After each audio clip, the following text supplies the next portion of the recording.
소설 들려주는 여자.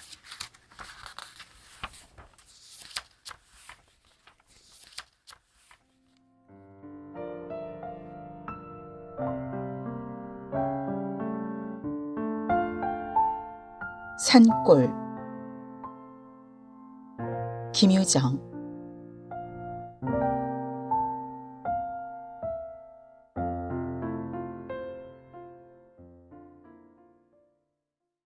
산.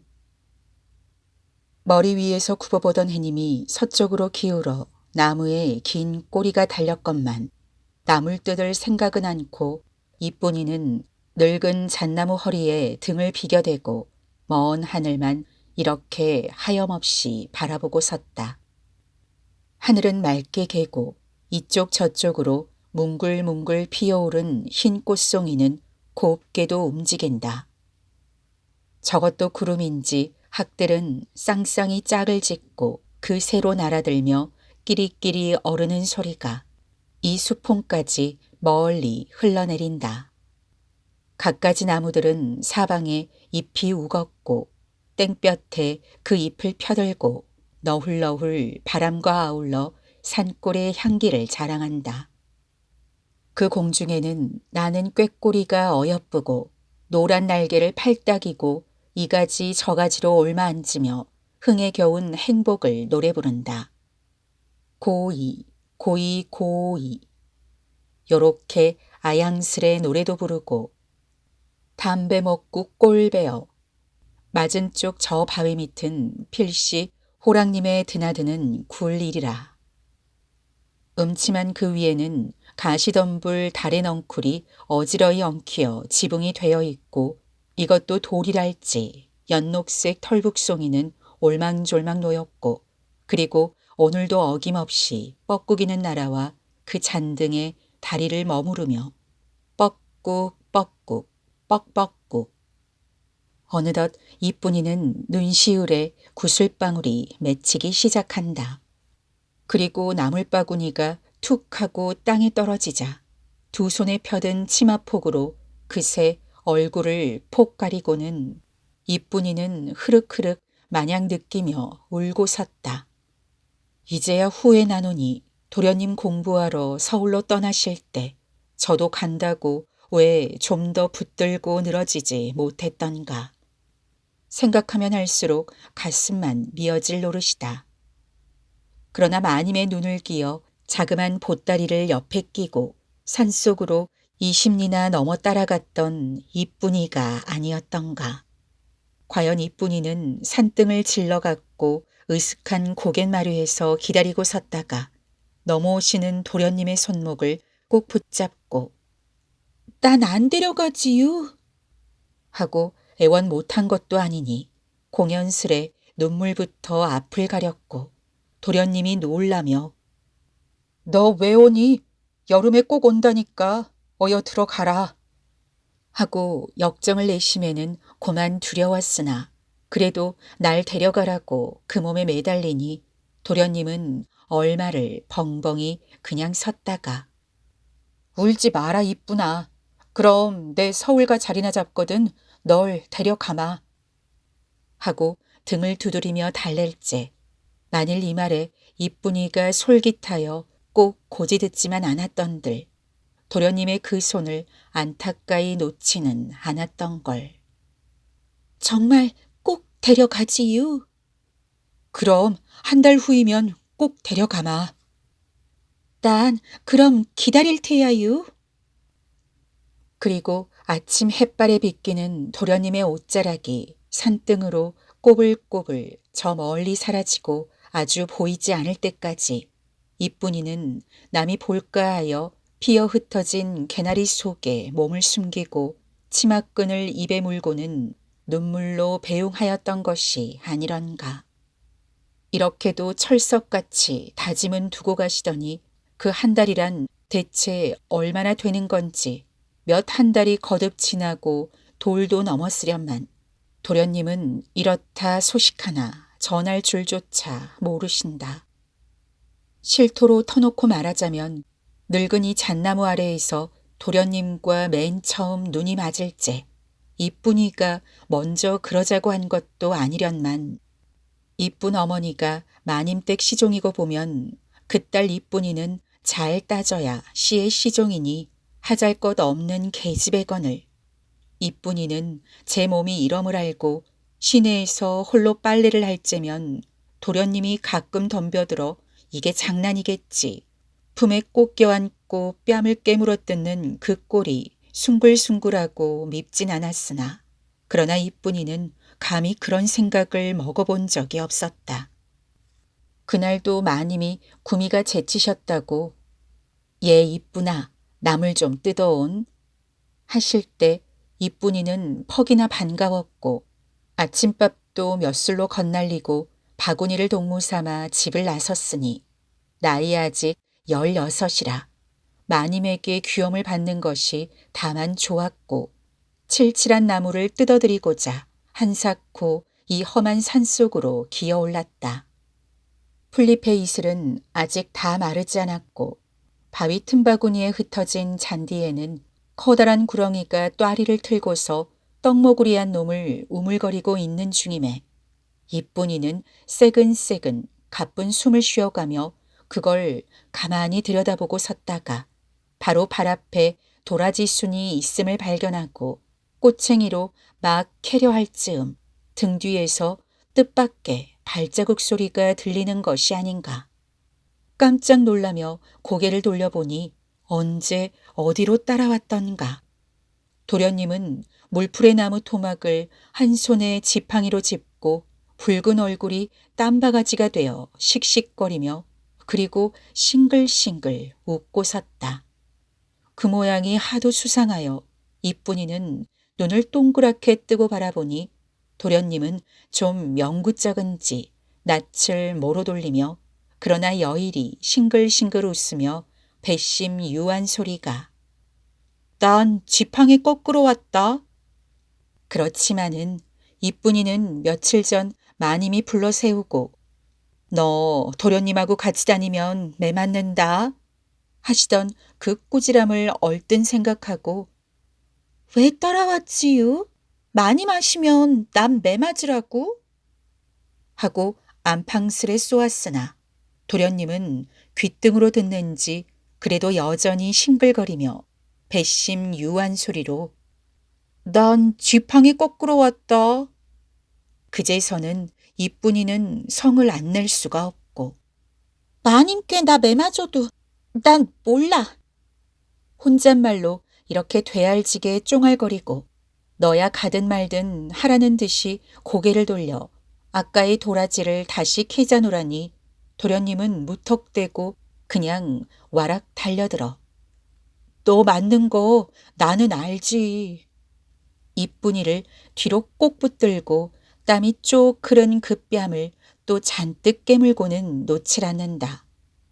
이쁜이는 어려서부터 도련님과 같이 자랐고 같이 놀았으되 제가 먼저 그런 생각을 두었다면 도련님을 벌컥 떼다 밀어 바위 너머로 곤두박이게 했을 리 만무이였고 궁둥이를 털고 일어나며 도련님이 무색하여 멀거니 쳐다보고 입맛만 다시니 이쁜이는 그 꼴이 보기 가여웠고 죄를 저지른 제 몸에 대하여 죄송한 자책이 없던 바도 아니었다마는 다시 손목을 잡히고 이 잣나무 밑으로 끌릴 때에는 온 힘을 다하여 그 손깍지를 버리며 야단친 것도 사실이 아닌 건 아니나 그러나 어딘가 마음 한편에 앙사를 피면서도 넋이 끌려가도록 도련님의 힘이 좀 더 하는 생각이 전혀 없었다면 그것은 거짓말이 되고 말 것이다.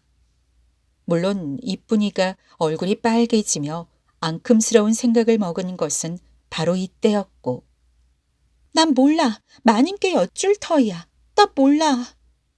하고 적잖이 조바심을 태우면서도 도련님의 속맘을 한번 뜯어보고자 누가 정도 이러는 거야? 하고 손을 뿌리치며 된통 호령을 하고 보니 도련님은 이 깊고 외진 산속임에도 불구하고 귀에다 입을 갖다 대고 가만히 속삭이는 그 말이 너 나하고 멀리 도망가지 않으련? 그러니 이뿐이는 이 말을 참으로 꼭 고지들었고 사내가 이렇게 겁을 집어먹는 수도 있는지 도련님이 땅에 떨어지는 성냥갑을 호주머니에 다시 집어넣을 줄도 모르고 덤벙거리며 산 아래로 꽁지를 뺄 때까지 이뿐이는 잣나무 뿌리를 베고 풀밭에 번듯이 드러누운 채 푸른 하늘을 바라보며 인제 멀리만 달아나면 나는 저 도련님의 아씨가 되려니 하는 생각에 마님께 진상할 나물 캘 생각조차 잊고 말았다. 그러나 조금 지남에 이뿐이는 어쩐지 저도 겁이 나는 듯 싶었고 발딱 일어나 사면을 휘돌아 보았으나 거기에는 험상스러운 바위와 우거진 숲이 있을 뿐 본 사람은 하나도 없으련만 아마 산이 험한 탓일지도 모르리라. 가슴은 여전히 달랑거리고 두려우면서 그러나 이 산덩이를 제 품에 꼭 품고 같이 뒹굴고 싶은 안타까운 그런 행복이 느껴지지 않은 것도 아니었으니 도련님은 이렇게 정은 들이고 가시고는 이제 와서는 생판 모르는 채 하시는 거나 아닐런가.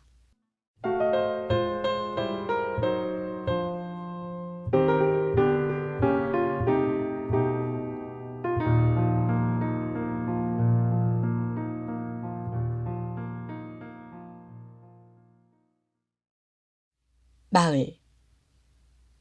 두 손등으로 눈물을 씻고 고개는 을에 들었으나 남을 뜯을 생각은 않고 이뿐이는 늙은 잣나무 밑에 앉아서 먼 하늘을 지켜대고 도련님 생각에 이렇게도 넋을 잃는다. 이제와 생각하면 야속도 스럽나니 마님께 매를 맞도록 한 것도 결국 도련님이었고 별 욕을 다 당하게 한 것도 결국 도련님이 아니었던가. 매일과 같이 산에를 올라다닌 지 단 나흘이 못 되어 마님은 눈치를 채셨는지 혹은 짐작만 하셨는지 저녁 때 기진하여 내려오는 이뿐이를 불러 앉히시고 너 요년 바른 대로 말해야지 죽인다 하고 회초리로 때리시되 볼기짝이 톡톡 붉어지도록 하셨고 그래도 안차게 아니라고 고집을 쓰니 이번에는 어머니가 달려들어 머리채를 휘잡고 주먹으로 등허리를 서너 번 쾅쾅 때리더니 그만도 좋으련만 뜰 아랫방에 갖다 가두고는 사날씩이나 바깥 구경도 못하게 하고 구매밥으로 구박을 막 하면은 이뿐이는 짜증 서럽지 않을 수가 없었다. 징역살이 맨 마지막 밤이 깊었을 때 이뿐이는 너무 원통하여 혼자 앉아서 울다가 자리에 누운 어머니의 허리를 꼭 끼고 그 품속으로 기어들며 어머니 나 대련님하고 살 테야 하고 그의 저의 속중을 토설하니 어머니는 들었는지 먹었는지 그냥 잠잠히 누웠더니 한참 후휴 하고 한숨을 내뿜을 때에는 이미 눈에 눈물이 그렁그렁하였고 그러고 또 한참 있더니 입을 열어 하는 이야기가 지금은 이렇게 늙었으나 자기도 색시 때에는 이뿐이 많지나 어여뻤고 얼마나 맵시가 출중났던지 노나리와 은근히 배가 맞았으나 몇 달이 못 가서 노마님이 이걸 하시고 하루는 불러세우고 때리시다가 마침내 샘에 못 이기어 인두로 하초를 지지려고 들이덤비신 일이 있다고 일러주고 다시 몇 번 당부하여 말하되 석중내가 벌써부터 말을 건네는 중이니 도련님에게 마밀랑 두지 말고 몸 잘 갖고 있으라 하고 딱 떼는 것이 아닌가.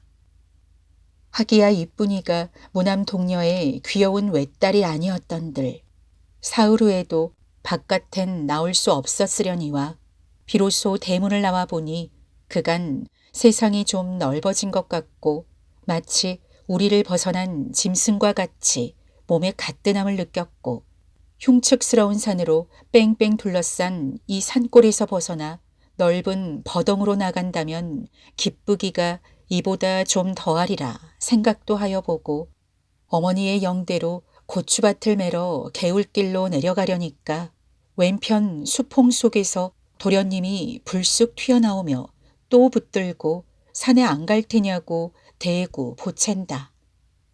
의배가 학교를 다니다가 요즘 방학이 되어 집에 돌아온 뒤로는 공부는 할 생각 않고 날이면 날 저물도록 저만 이렇게 붙잡으러 다니는 도련님이 딱 또 하거니와 한편 마님도 무섭고 또는 모처럼 용서를 받는 길로 그러고 보면 이번에는 호두에게 불이 내릴 것을 알고 이쁜이는 오늘은 안 되니 내일 모레쯤 가자고 좋게 달래다가 그래도 듣지 않고 굳이 가자고 성화를 하는 데는 할 수 없이 몸을 뿌리치고 뺑손을 놓을 수밖에 딴 도리가 없었다. 구질구질이 내리던 비로 말미암아 한동안 손을 못 댄 고추밭은 풀들이 제법 성큼이 엉겼고 어디서부터 시작해야 좋을지 갈피를 모르겠는데 이쁜이는 되는 대로 한편 구석에 치마를 도사리고 앉아서 이것도 명색은 김매는 거겠지. 호미로 흐뜩만 따작거리며 정자 정신은 어젯밤 종은 상전과 못 사는 법이라던 어머니의 말이 옳은지 그른지 그것만 일념으로 아로새기며 이리 씹고 저리도 씹어본다. 그러나 이쁜이는 아무렇게도 나는 도련님과 꼭 살아보겠다. 혼자 맹세하고 제가 아씨가 되면 어머니는 일테면 마님이 되련마는 왜 그리 극성인가 싶어서 좀 야속하였고 해가 한나절이 되어 목덜미를 확확 다릴 때까지 이리저리 곰곰 생각하다가 고개를 들어보매 밭은 여태 한 고랑도 다 끝이 못 났으니 이놈의 밭이 하고 탓 안 할 탓을 하며 저로도 하품이 나올 만치 어지간히 기가 막혔다. 이번에는 좀 빨랑빨랑 하리라 생각하고 이쁜이는 호미를 잽싸게 놀리며 푹푹 찍고 덤볐으나 그래도 웬일인지 일은 손에 붙지를 않고 그뿐 아니라 등 뒤 개울의 덤불에서는 온갖 잡새가 귀둥대둥 멋대로 속삭이고 먼발치에서 풀을 뜯고 있던 황소가 매하고 늘어지게도 소리를 내뽑으니 이쁜이는 이걸 듣고 갑자기 몸이 나른해지지 않을 수 없고 밭가에선 수양보들 그늘에 쓰러져 한잠 들고 싶은 생각이 곧바로 나지만은 어머니가 무서워 차마 그걸 못하고 만다. 인제는 계집애는 밭일도 안 하도록 법이 됐으면 좋겠다 생각하고 이쁜이는 우라증이 나서 호미를 메꼰지고 얼굴에 땀을 씻으며 앉았노라니까 들로 보리를 거들어가는 길인지 석중이가 빈 지게를 지고 꺼불꺼불 밭머리에 와 서더니 아주 썩 시퉁그러지게 입을 삐죽거리며 이쁜이를 건너대고 하는 소리가 너 대련님하고 그랬대지? 새파랗게 간 빗으로 가슴을 쭉 내려 긋는데도 아마 이토록은 제겹지 않으리라마는 이쁜이는 어디서 들었느냐고 따져볼 겨를도 없이 얼굴이 고만 홍당무가 되었고 그놈의 소위로 생각하면 대뜸 들어덤벼 그 귓배기라도 물고 늘어질 생각이 곧 간절은 하나 한 죄는 있고 어째 볼 용기가 없음에 다만 고개를 폭 수그릴 뿐이다. 그러니까 석중이는 제가 괜 듯 싶어서 이쁜이를 짜정 넘보고 제법 밭 가운데까지 들어와 떡 버티고 서서는 또 한 번 시큰둥하게 그리고 엇먹는 소리로 너 대련님하고 그랬대지?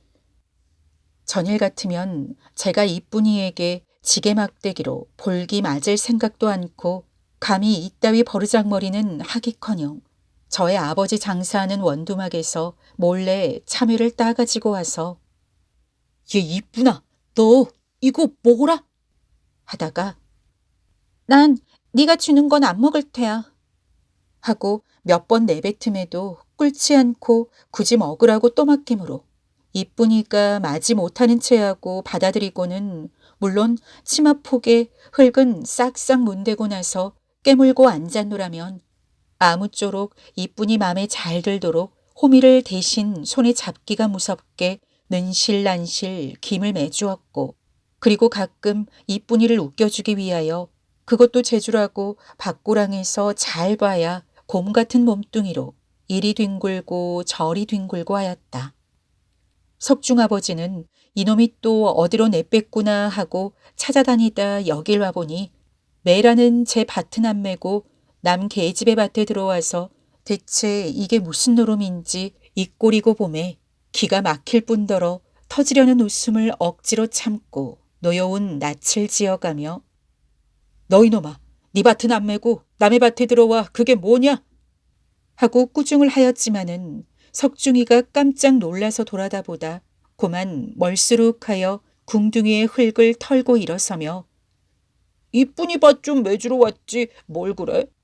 허허 망할 자식도 다 많어이 하고 돌아서 저리로 가며 보이지 않게 픽 웃고 마는 것인데 그러면 이쁜이는 저의 처지가 꽤 야릇하게 됨을 알고 저기까지 분명히 들리도록 너보고 누가 밥 매달랬어? 가! 어여 가! 하고 다 먹은 참외는 생각 않고 등을 떠다밀며 구박을 막 하던 이런 터이련만 제가 이제와 누굴 비위를 긁다니 하늘이 무너지면 졌지 이것은 도시 말이 안 된다.